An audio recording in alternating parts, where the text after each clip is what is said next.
Encausto fiorentino può essere applicato anche su supporti a base gesso o su vecchie pitture, previa l'applicazione di una mano di primer RV, speciale primer ruvido aggrappante, ed attendere 24 ore.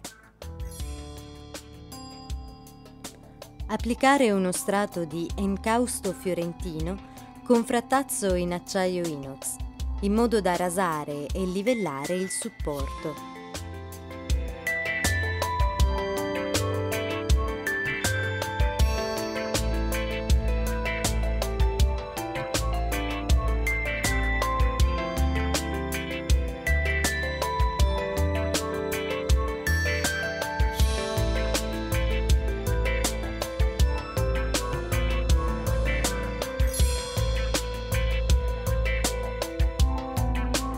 In questo primo strato, cercare di variare il più possibile la lavorazione.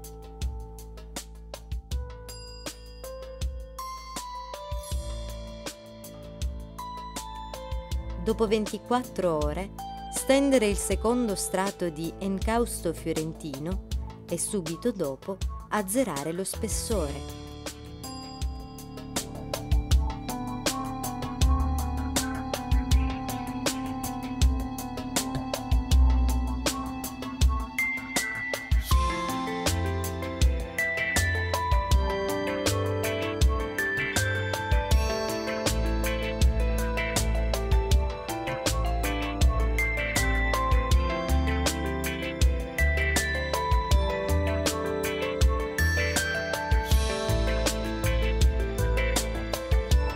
Dopo circa 5-10 minuti, iniziare a lucidare la superficie con frattazzo in acciaio inox perfettamente pulito, fino ad ottenere l'effetto traslucido desiderato.